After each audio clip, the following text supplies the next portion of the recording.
Phase 4 of the Lok Sabha elections, covering 96 constituencies spread over 9 states and a union territory.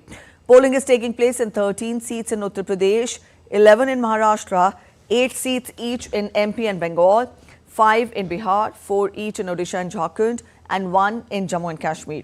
A total of 1,717 candidates are in fray for the 4th phase of general elections.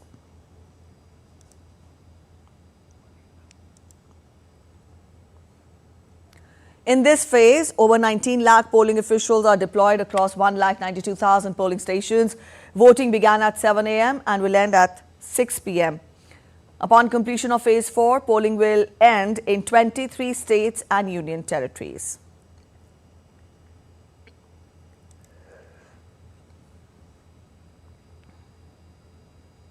Voting is also underway for all the 175 assembly seats of Andhra Pradesh and 28 assembly seats of Odisha.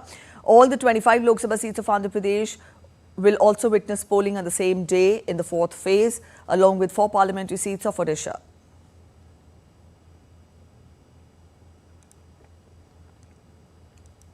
Prime Minister Narendra Modi has urged people to cast their votes in large number in the 4th phase of elections. Posting a tweet, the Prime Minister said, and I quote him, "In today's 4th phase of the Lok Sabha elections, 96 seats across 10 states and union territories are going to polls. I'm sure people in these constituencies will vote in large numbers, and the young voters as well as women voters will power this surge in voting. Come, let us all do our duty and strengthen our democracy." Prime Minister has also urged people of Andhra Pradesh and Odisha to exercise their franchise in large number in the assembly elections. And now we get to the live ground action from different parts of the country. We have reporters joining in. Dibendu is joining us from Ranaghat, West Bengal, and Siddharth Bhardwaj is joining us from Kanpur. Good morning, both of you, for joining in DD India NewsHour. Dibendu, first coming across to you. When we talk of the 8 seats going to polls today in Bengal, get us a sense of who are the key players in these southern constituencies. What marks this 4th phase different from the previous phases that have been held, one? And secondly, it is a little too early to talk about the voting percentage, but let us get more from you. How has the day begun when we talk of the voter turnout? Well, Preeti, I'll take your second question first. Right. Very good morning from here in West Bengal. You can see I'm at a model polling station here in West Bengal's Ranaghat Lok Sabha constituency. And if I can ask my camera person to show you the number of persons that have been turning up here since morning is phenomenal. And Preeti, as you know, West Bengal has always been recording high numbers of voter turnout in almost every elections after elections. This is a model polling stations made by the Election Commission of India, which provides seating arrangements for the elderly. There is a ramp. We just saw an elderly woman being taken into the polling station in a wheelchair by the Election Commission staff. There are other facilities such as drinking water, washrooms, energy drinks being provided to people working both in the polling stations as well as people who are coming from long distance to cast their votes. It's like a festival here in this particular booth in Ranaghat, where the festival of, in fact, the celebration of democracy is taking place, and large numbers of voters are coming in since morning to cast their vote. Coming to your first question, Preeti, of course, this is these 8 phases in this particular 8 seats in this particular phase are very, very important because of the sheer number of quote-unquote star candidates that are contesting in this particular phase of the elections here in West Bengal. We have Mahua Moitro, Dilip Ghosh of the BJP, Yusuf Pathan, former cricketer from Trinamool Congress. We also have Shatrughan Sinha, from actor turned politician. We also have Kirti Azad, former cricketer. We have another Bengali actress, Shatabdi Roy. These are all big names, heavyweight candidates contesting elections in this particular phase in the 8 seats that are going to polls in Bengal today. So, of course, lots at stake for both the BJP as well as the Trinamool Congress here in West Bengal, but also the Baharampur seat just about 100 kilometers from where I am. The Baharampur constituency is another interesting contest that is being fought between In fact, amongst the Congress, the Trinamool Congress and the BJP, it is Adhir Ranjan Chaudhary who is fighting to save in fact the last bastion of the Congress here in West Bengal. He had been the member of parliament for the last 25 years, and he's now facing a tough competition from both the BJP as well as the Trinamool Congress, who have fielded former cricketer Yusuf Pathan. And we had been in Baharampur just a day back, and we have seen the enthusiasm that the people have been showing for both the Trinamool Congress and the BJP, and a lot of anti-incumbency for Adhir Ranjan Chaudhary. So of course, interesting battles here in Bengal. And we'll of course have to wait till the 4th of June. People are putting in their mandate currently, but we'll get to know who has won their game in this political battle on the 4th of June. Back to you. All right, Dibyendu. So it is a litmus test for the MPs also, for the contestants also, and for the political parties as well. For those of you joining us late, these are the live inputs we're getting from our reporters who are stationed in different parts of the country, deployed in different parts of the country, to get us a sense of how the fourth phase of polling is progressing in these respective states. Getting you more on the fourth phase of polling. We told you that 96 constituencies spread over 9 states and a union territory are witnessing polls today. This is the fourth phase of Lok Sabha elections, and talking of the seats, talking of the regions, then 13 seats in Uttar Pradesh, 11 in Maharashtra, 8 each in MP and Bengal, 5 in Bihar, 4 each in Odisha and Jharkhand, and 1 in Jammu and Kashmir are going to polls today. And after the fourth phase ends, that is after the completion of this phase, polling will be ending in 23 states and union territories. Dibyendu Mondal is there with us from Ranaghat, West Bengal, and he spelled out the poll contest for us and how is the poll contest poised in West Bengal. Dibyendu, when we talk of the general elections, then generally, it is the theme of it is the national issues that are given more prominence in these elections rather than the local issues which find prominence in the assembly elections. How have you gauged the temperament of the voters when we talk of their expectations, or when they're stepping out to vote?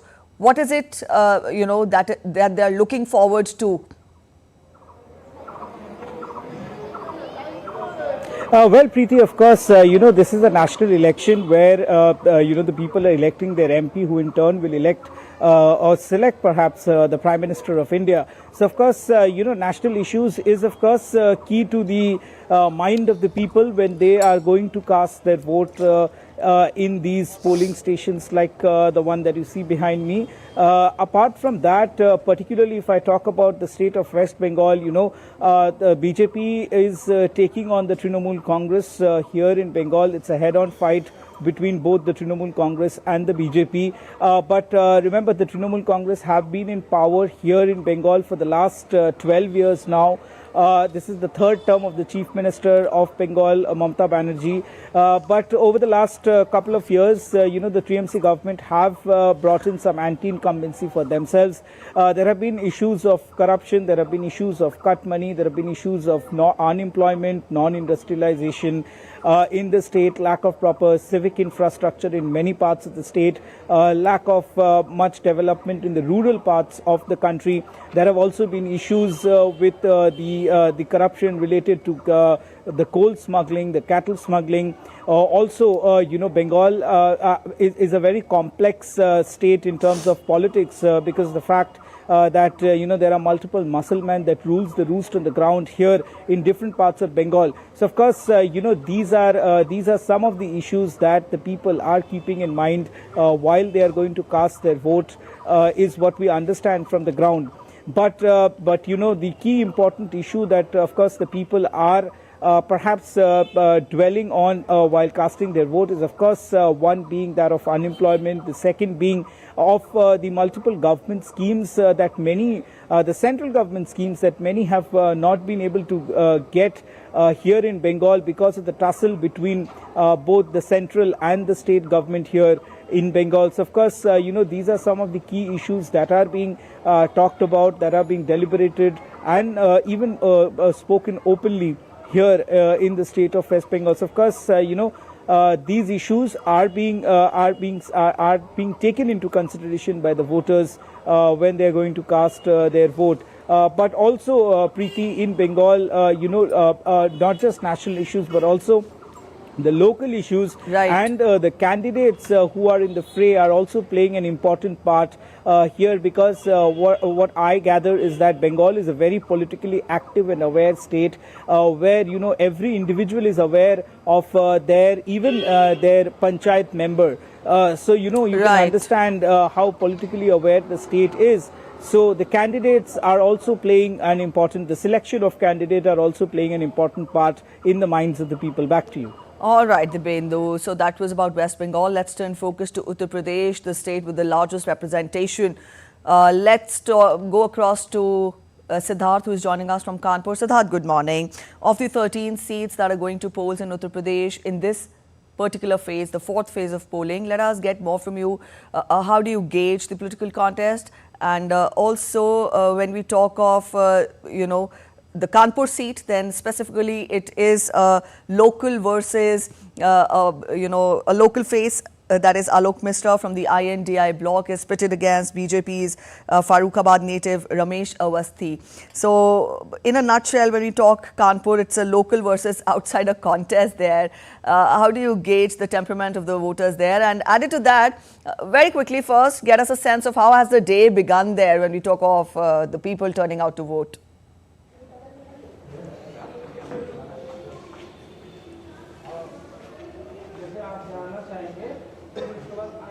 Oh, well, a very good morning to you, Preeti. I'm here in Uttar Pradesh, having largest number of Lok Sabha seats, which is 80. And if I talk about, the 30 seats this time around who are going to polls, then interestingly, all these 13 seats were clearly swept by the Bharatiya Janata Party in 2019. So this time around, they certainly have a litmus test. And if I talk about where I am right now, then I am in Kanpur, Preeti. And voting here started at 7 a.m. in the morning. People very enthusiastically came here and, cast their ballot. And, right now as well, if you can see behind me, if I request my camera person to actually show you that how the voters have come here and look at them, the enthusiasm on their face, how they are casting their ballot. They are about to cast their ballot, and look at the enthusiasm on their face. They are showing their fingers. Some of them have already cast their ballot and some are in the queue. Preeti, the excitement is certainly palpable, and these voters now know that what it means to cast their ballot. The stage is set for the Kanpur Lok Sabha. That will go, today is the polling date, and a total of around 36 lakh, above 36 lakh voters will decide the future of 21 candidates in Kanpur and of course Akbarpur Lok Sabha seats. Of the 21 contestants, Preeti, a total of 11 candidates are in fray from Kanpur Lok Sabha seat and 10 from Akbarpur Lok Sabha seat. Voters will exercise their franchise, Preeti, at 3,614 to be very specific, booths and districts, and 3,998 booths including Rania. And also to monitor the election system, Preeti, 48 zonal magistrates, 304 sector magistrates, and of course around 400 micro observers have been deployed across both the parliamentary seats. So you can see behind me that people are standing in queues. They know that we have to first cast a ballot and then we have to do anything else. So basically, if as far as the Kanpur Lok Sabha constituency is concerned, then there are about 1,607 polling booths in which about 16 lakh or 1.6 million people will cast their ballot. Amongst those, 0.8 million are the male voters and 0.7 are about the female voters. So this is the atmosphere as far as the elections are concerned. The voting has just started. It's very difficult to say right now about the voting percentage. As the day will progress, the voting percentage will certainly come. If I talk to you about the data from 2019, then the voting percentage was somewhere around 60, and when the election, when the polling will end at about 6 p.m. in the evening, then only we'll be able to know the tentative, the voting percentage. But right now we cannot say anything about that. All right. We'll wait for the day. Let's see how the voting percentage picks up. Thank you so much, Siddharth, for joining in this morning. So those were Dibyendu and Siddharth joining us from West Bengal and Uttar Pradesh respectively, telling us more about how has the day begun in the constituencies that are going to polls today. And you're watching DD India News Hour. Up next, we're heading for a short break. But after the break, we will get you more ground action from the places witnessing polls today in the fourth phase. Stay with us.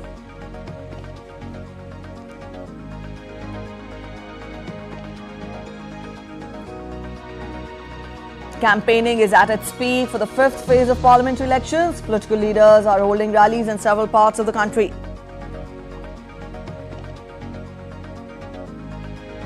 As part of Indian Navy's operational deployment, 2 Indian naval ships arrive in Malaysia.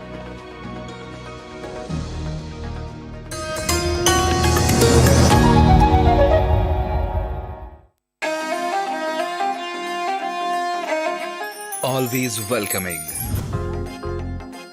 The vibe of Punjab is larger than life.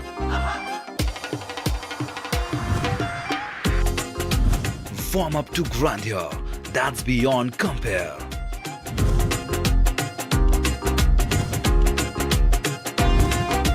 And history that's dotted with tales of bravery. Smiling soul of India, where music, art, cuisine and culture comes together to create an unforgettable impression. Punjab is all set to win your hearts with its unique and colorful extravaganza.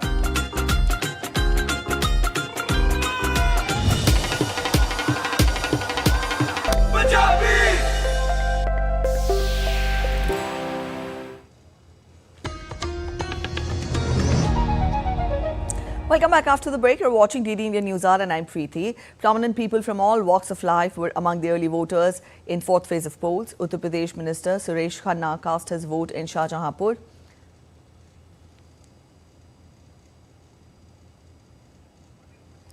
SP's Jyotsna Gond is contesting against sitting MP and BJP candidate Arun Kumar Sagar in Shahjahanpur.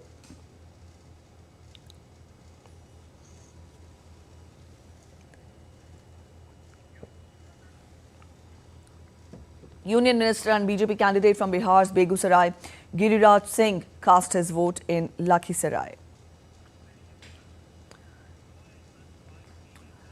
BJP candidate from Hyderabad, Madhavi Latha, also cast her vote at a polling booth in the constituency.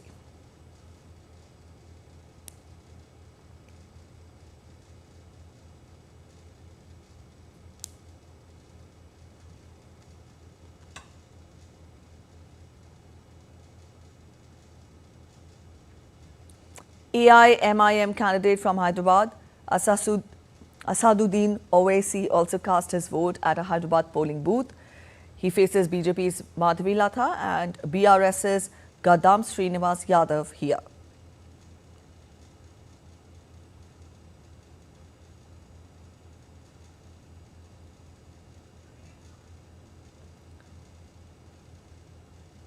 Former Vice President M. Venkaiah Naidu and his wife showed the indelible ink mark on their fingers after casting their vote in Hyderabad.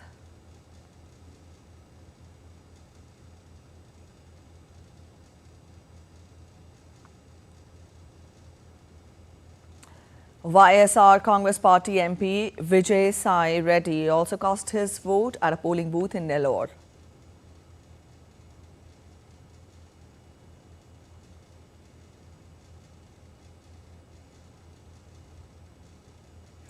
People from Silver Screen were also among those who exercised their franchise early in the morning in the fourth phase of India's general election. Actor Junior NTR, also, along with his family, cast his vote in Hyderabad.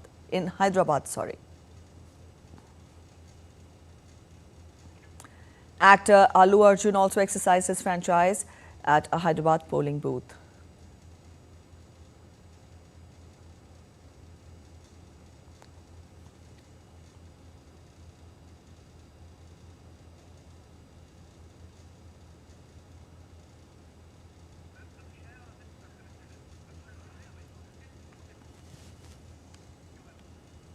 All right, we'll get the latest inputs. We have with us DD India correspondents. Amit Mukherjee is joining us from Ujjain, Madhya Pradesh, and Akshay Dongre is joining us from Secunderabad.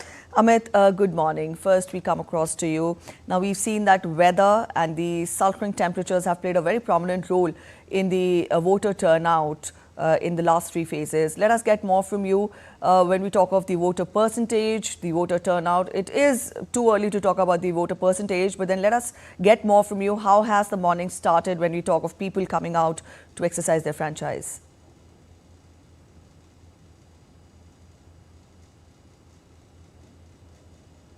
Pleasant breeze throughout, which is very unusual as far as the Madhya Pradesh weather is concerned. More so in Ujjain, through which the Tropic of Cancer passes.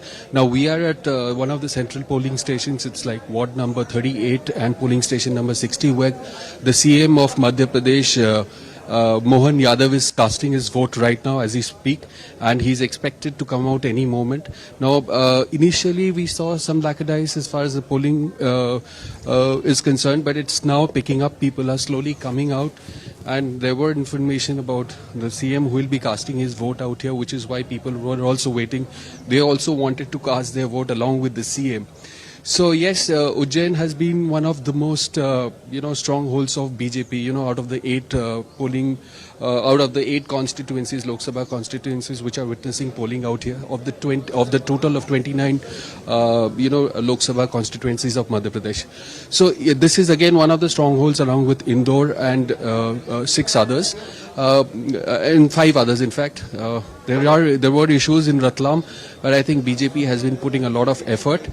And I think everybody right now in BJP is quite upbeat about the 8 seats out here, because if you look at 2019, BJP had made a clean sweep on all these 8 seats, and they were all won with considerable, substantial amount of margin. In fact, I talk about Ujjain right now, where I'm standing. The BJP candidate Anil Firozia, who's again, he's a sitting MP, and he's again contesting from here, and he won this particular seat with a margin about 3.5 lakh votes, which is a fairly good margin.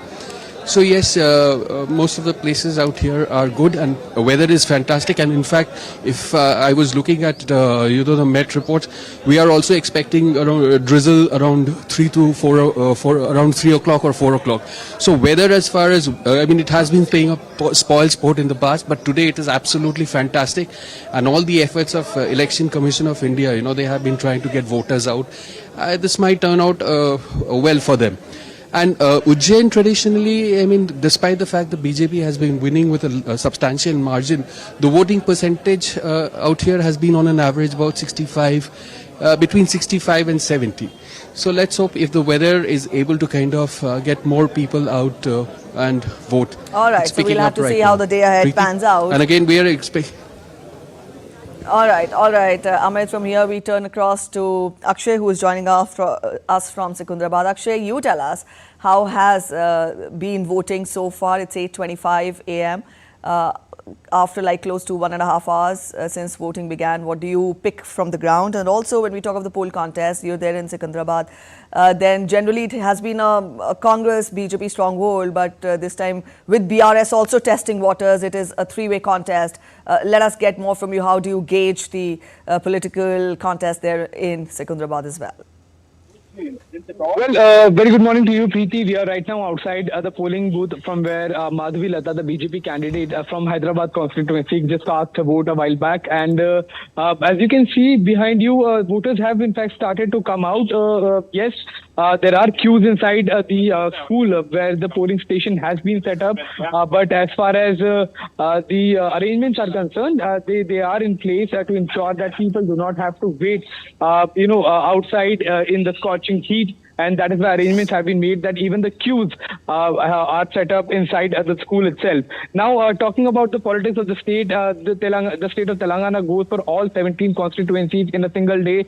And that exactly is the reason why it becomes extremely important for the state, the regional political parties as well as the national political parties to appeal their cadre and appeal their voters to in fact come out in huge numbers. The voting had started exactly at 7 a.m. It's not just the old people, but the first-time voters have also been quite enthusiastic in coming early in the morning and casting their ballot. Some people have exams, some people have work, so they are in fact getting done with this responsibility as soon as possible. But as far as the Secunderabad constituency is concerned, for the past 10 years, G. Kishan Reddy, the Union Minister of the Government of India, has been winning from this particular constituency. This time around, there is a contest between the Congress, the BRS and the Bharatiya Janata Party, where the BJP obviously has fielded G. Kishan Reddy. The Congress Party has fielded their candidate, and from BRS we have T. Padma Rao Gaud. Dhanam Nagendra is contesting from the Congress seat.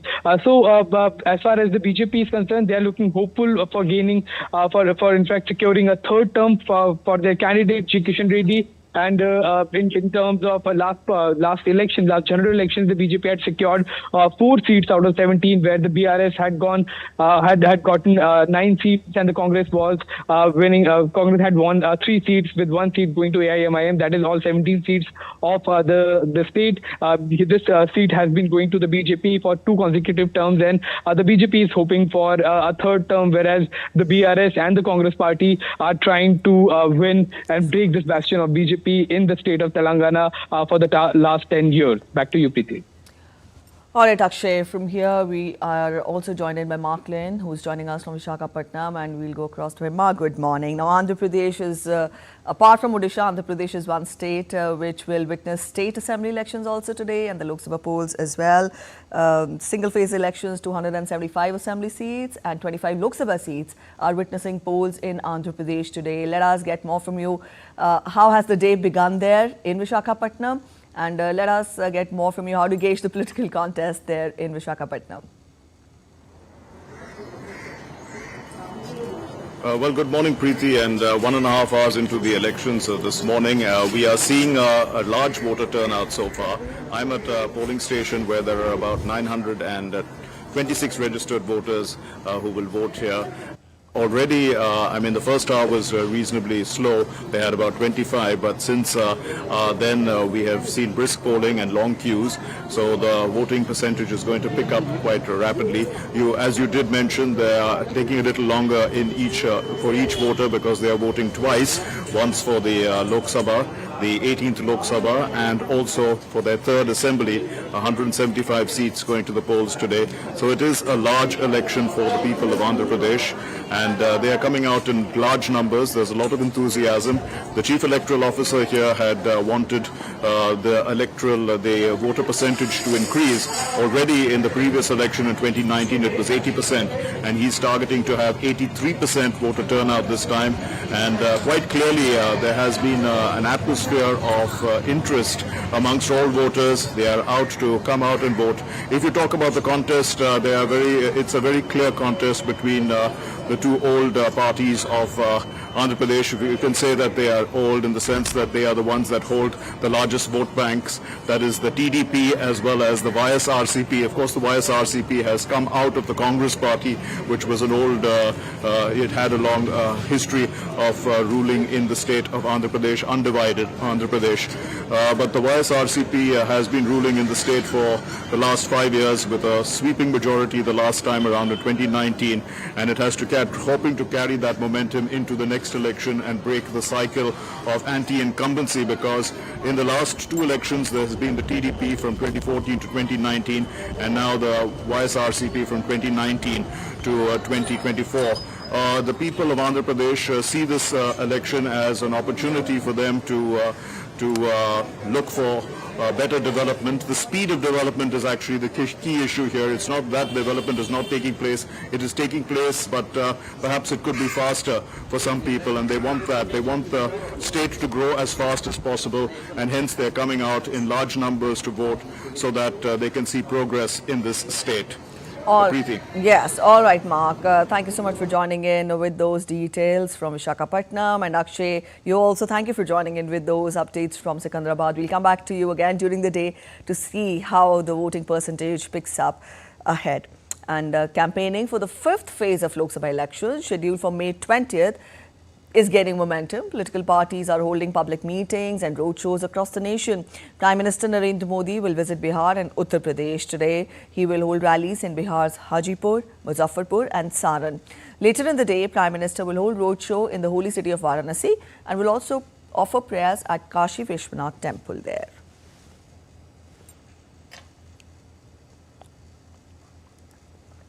Meanwhile, two Indian naval ships, Delhi and Shakti, under the command of Rear Admiral Rajesh Dhankar, arrived at Malaysia's Kota Kinabalu as part of the Indian Navy's operational deployment. Now, the Indian Navy ships will also participate in a maritime partnership exercise at sea with ships of the Royal Malaysian Navy on completion of its harbour visit.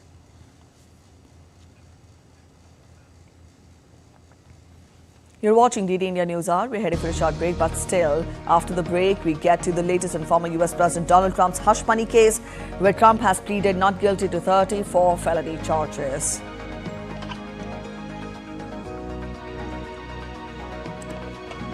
Heavy rains continue causing severe floods in Brazil, ravaging the state of Rio Grande do Sul. Death toll rises to 143.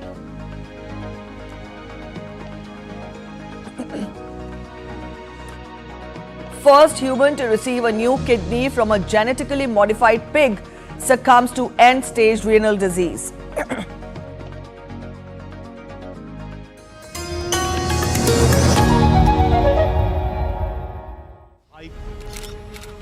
Versus facts. In-depth news and analysis with experts who will help you decide why this election matters. DD India is the main election headquarters, with numbers most accurate, data most reliable, and viewership across the platforms. Stay tuned to the Great Indian Election only on weekdays at 8:30 p.m. IST and 1500 hours GMT.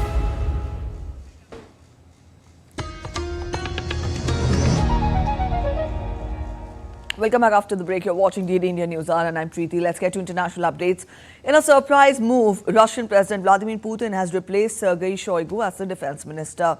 Shoigu will now become the secretary of Russia's powerful Security Council, apart from taking up responsibilities for the military-industrial complex.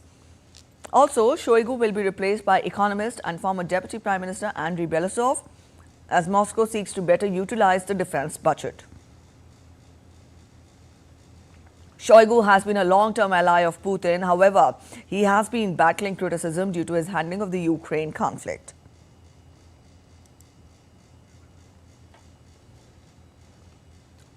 Sergei Shoigu has had a career spanning over numerous decades.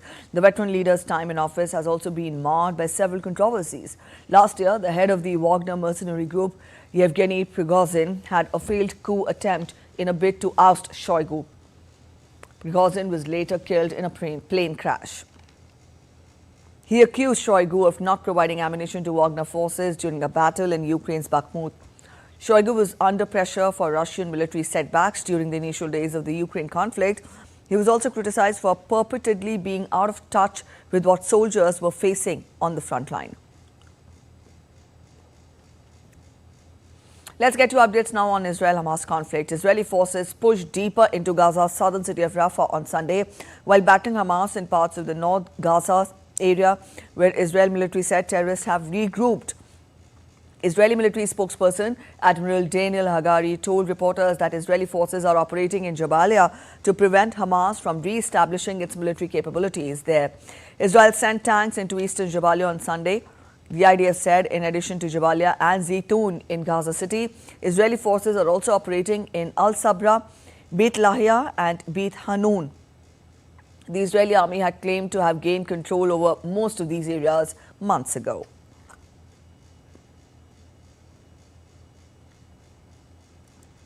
U.S. Secretary of State Antony Blinken has defended the decision to pause a bombs delivery to Israel over concerns that they could be used in the southern city of Rafah.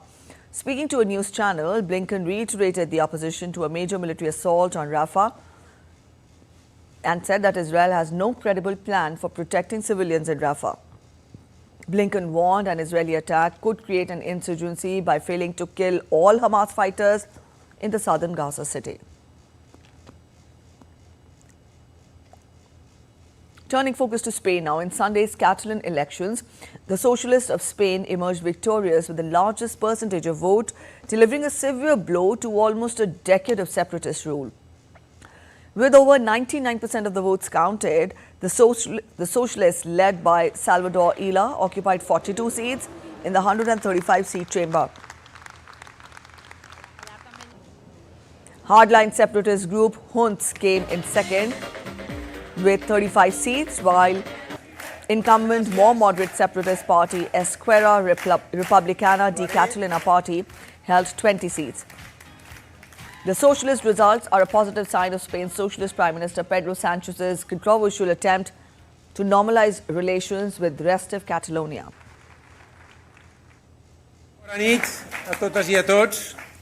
One of the most important and relevant factors leading to victory has been the policies of the Spanish government and in particular of Prime Minister Pedro Sanchez.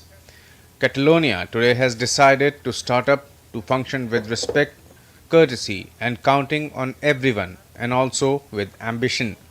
With ambition to once again lead Spain economically. Y también con ambición. Lithuanian President Gitanas Nausėda appeared on track to secure a second term in office in Sunday's election, partial results showed. Results from over 60% of the ballots counted showed Nausėda winning 46% of the vote, just short of the 50% he would need to ensure re-election in the first round of voting. In second place was Prime Minister Ingrida Simonaite with 16% of the ballots. Speaking to reporters after voting ended, Nausėda pledged to keep up pressure on the country's Western allies for increased military support to Ukraine. Tens of thousands of Georgians have taken to the streets of the capital Tbilisi to protest a controversial foreign influence bill backed by the government.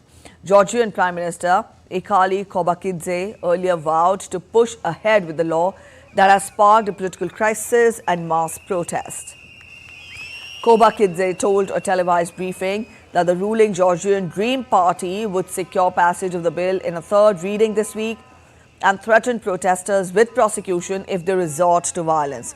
The dispute over the bill has come to be seen as key to whether Georgia, which has had traditionally warm relations with the West, continues its push for European Union and NATO membership, or instead builds ties with Russia.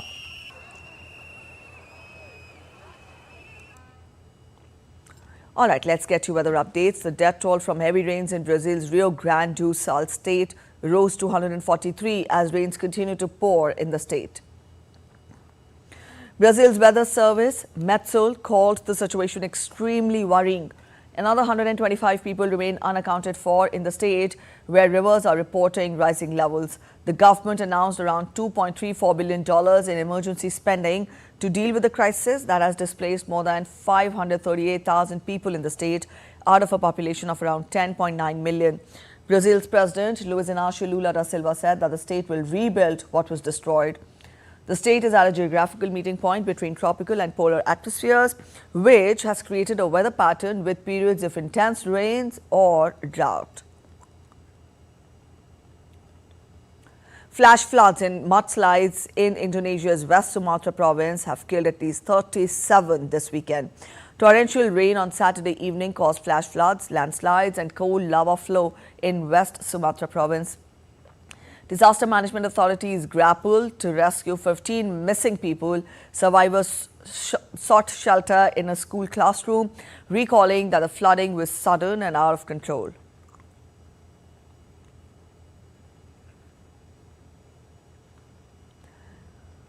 Canadian authorities have issued evacuation notice to all residents of Fort McMurray and Alberta as an out-of-control fire rages southwest of the major Canadian oil town, making it among the first actions ahead of the wildfire season.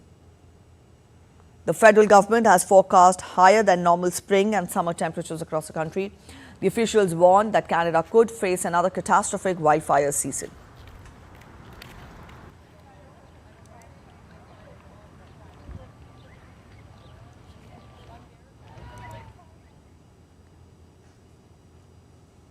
A man with end-stage renal disease who earlier this year became the first human to receive a new kidney from a genetically modified pig has died.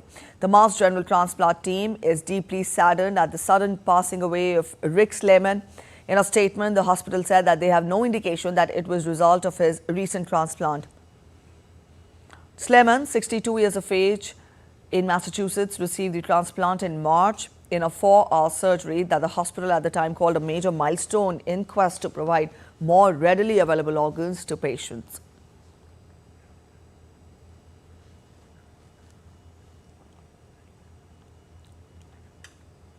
Former U.S. President Donald Trump's ex-lawyer, Michael Cohen, is set to testify in the hush money trial on Monday, where Trump is accused of falsifying records to conceal a payment to Stormy Daniels. Trump has pleaded not guilty to 34 felony charges. Thousands gathered in New Jersey to support the former president. Cohen is a crucial witness in the high-profile case. DD India's Sally Patterson reports for further updates on this trial. Michael Cohen once said he would take a bullet for Donald Trump. Now he's the key witness in a trial which could see the former president jailed for years. The case is entering its 4th week, with several witnesses already taking the stand, including adult movie star Stormy Daniels. Last week, she took the jury through the sexual encounter she claims to have had with Trump, which he denies, and the money she said she was paid to keep quiet about it ahead of the 2016 presidential election. Cohen, Trump's former lawyer, allegedly paid her the $130,000 hush money payment. Prosecutors allege Trump then reimbursed him and filed that money as legal expenses, which they say was illegal. The former president has pleaded not guilty to 34 counts of falsifying business records and calls the trial a political witch hunt. Trump's team will likely try and undermine Cohen's credibility, as they have with many of the witnesses who've already taken the stand. They will also point to his criminal record. Trump has repeatedly called Cohen a convicted liar in the past. That's because Cohen already spent more than a year in federal prison for paying the hush money and committing other crimes. When he pleaded guilty to those charges, Cohen said he had paid the hush money at the direction of his former boss. And he told the judge, quote, "I feel it was my duty to cover up his dirty deeds." Sally Patterson in New York, reporting for DD India. All right, let's get to other news items that are making it to the headlines from across the world. A magnitude 6.4 earthquake struck near the coast of Chiapas in Mexico on Sunday morning. The country's disaster agency, CONRAD, reported structural damage in the region near the country's border with Mexico, including a landslide that blocked part of a road. The quake jolted the area with a depth of 75 kilometers. However, no tsunami risk has been issued. Two Austrian skydivers named Marco First and Marco Waltenspiel became the first people to successfully navigate a wingsuit flight through London's iconic Tower Bridge on Sunday. The duo leapt from a helicopter at 3,000 feet and flew across River Thames before navigating their flight through the bridge towers.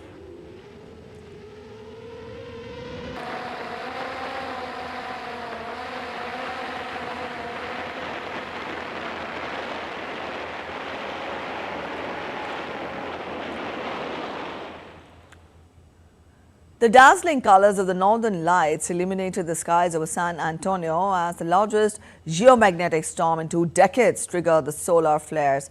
Aurora Borealis, also known as the northern lights, was seen at lower than normal latitudes across the globe. You're watching DD India News Hour. Up next, we're heading for a short break. But after the break, we get your sneak peek into what to expect at Cannes Film Festival that begins on 14th of May. Novak Djokovic knocked out of Rome Open in the third round. And bid to spread voting awareness as India votes in the fourth phase of general elections today.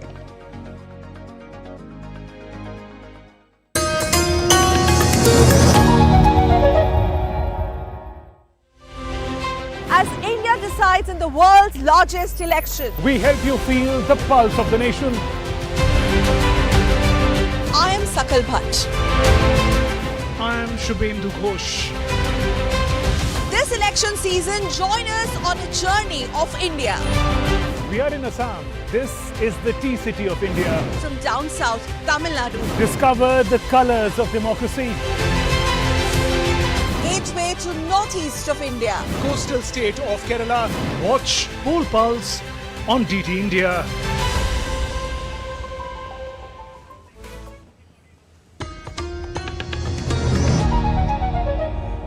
Welcome back after the break. You're watching DD India News Hour and I'm Preeti. The Cannes Film Festival begins on 14th of May. So where does India figure in the festival this year?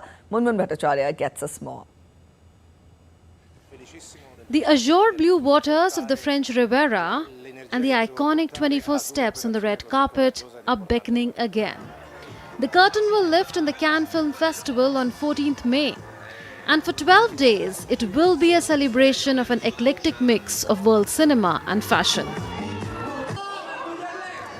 The Cannes Film Festival is nothing short of an annual pilgrimage for celebrities, actors, filmmakers, fashionistas and film and fashion aficionados, besides tourists who flock up to this French city to see it unleash its magic year after year.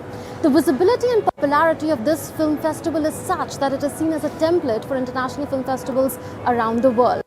Celebrities walk up the stairway to glory, surrounded by shutterbugs as the world watches in awe. And guess what? Amid the big names such as Meryl Streep, who will be the guest of honor at the opening ceremony, and Greta Gerwig, who's chairing the jury at the festival, India is all set to make a big splash at Cannes this year. Do you know that India is back in the reckoning in the main competition of the festival after a hiatus of 30 years? Payal Kapadia's debut feature film, All We Imagine as Light, is the first Indian film to compete for the prestigious Palme d'Or Award in 3 decades.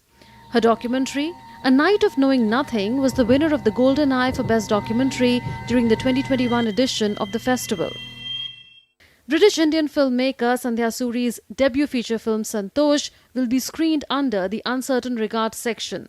Sister Midnight by Indian director Karan Kandhari will be shown in Director's Fortnight. Indian director Mesam Ali's In Retreat will have its world premiere in Association for the Diffusion of Independent Cinema. That's a parallel independent sidebar in Cannes.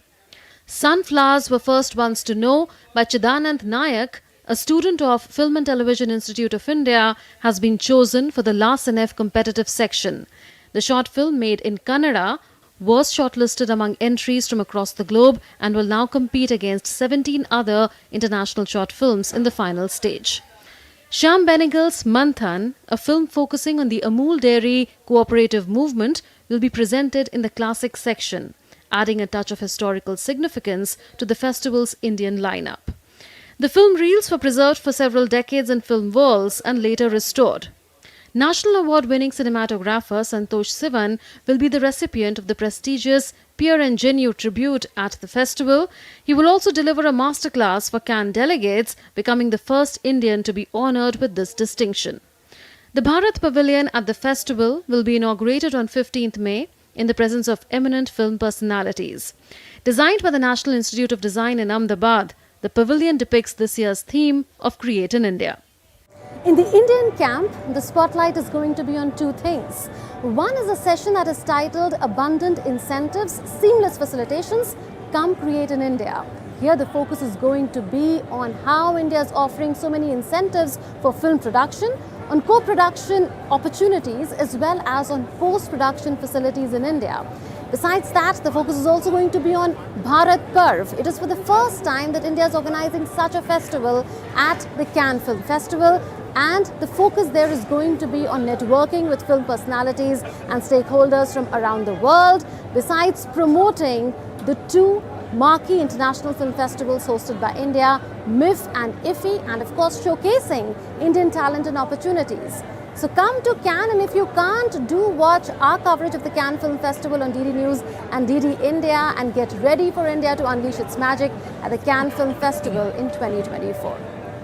With cameraman YK Loknath, this is Mundan Bhattacharya for DD India. And up next, we get to you updates from the world of sports. Now, in tennis, Novak Djokovic was knocked out of the Rome Open in the third round on Sunday by Alejandro Tabilo in a stunning 6-2, 6-3 defeat for the 24-time Grand Slam champion. Chilean Tabilo earned the biggest win of his career by ending Djokovic's bid for a record-extending 41st Masters 1000 title in just over an hour. Tabilo is ranked 32 in the world, but was hugely impressive and claimed his first win over a top 10 opponent. The 36-year-old was eliminated 2 days after being accidentally struck on the head by a bottle as he signed autographs following his second-round win over Corentin Moutet on Friday. All right, in cricket, Royal Challengers Bengaluru earned their fifth consecutive win in the IPL on Sunday by beating Delhi Capitals by 47 runs in Bengaluru to keep their playoff hopes alive. The target of 188 was not unsurmountable, but the Capitals' chase descended into disarray once they lost 4 wickets inside 3.3 overs up front, eventually finishing at 140. RCB now have 12 points from 13 matches, same as the Capitals, and need a win against Chennai Super Kings in the last league match on Saturday to push for their case for a playoff berth. The Capitals also need a win in their final game against Lucknow on May 14th to stay in the hunt. PSG fans expressed gratitude for forward Kylian Mbappe's tie with the club ahead of their face-off with Toulouse on Sunday as he played his last home game for them. While some expressed sadness, most insisted that the focus should be on his achievements and wished him success with his future club. Mbappe continued his departure from PSG after this season on Friday, opening the door for his expected move to join Real Madrid. He expressed gratitude for his time at PSG, acknowledging the club's role in his development as a player and as a person. Magnus Carlsen claimed a jaw-dropping victory in the World Rapid and Blitz Poland event on Sunday after going on a rampaging run where he defeated all the other 9 players in a row to pip China's Wei Yi by half a point. World number 1 went on 10-game winning streak to overhaul Wei, who was leading by 2.5 points after Saturday. The event also had 3 Indian prodigies, World Chess Champion challenger D. Gukesh, Pragananda and Arjun Erigaizi, besides a host of top grandmasters like Anish Giri, Nadir Beg, Abu Satarov and Vincent Kema. While Pragananda was 4th and Ergaizi was 5th, Gukesh ended at the last spot. As India votes in the 4th phase of general elections today, sand artist Doordarshan Patnaik is trying his bit to spread awareness by creating sand artwork with the message, "Your vote is your future" at Puri Beach in Odisha.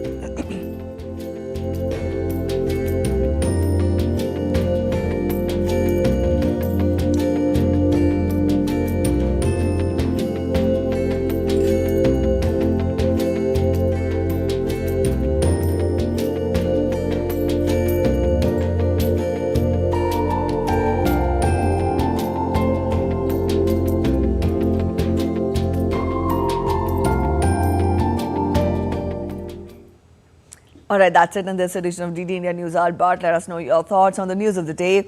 For those of you on the go, you can get all the latest news and updates from India and across the world on DD India mobile app. The app is available on both Android and iOS platforms. Scan the QR code up your screens to download now. We'll be back with more news as it breaks here on DD India. I'm Preeti Kaur signing off, and from all of us here in Delhi, thanks for watching DD India Live.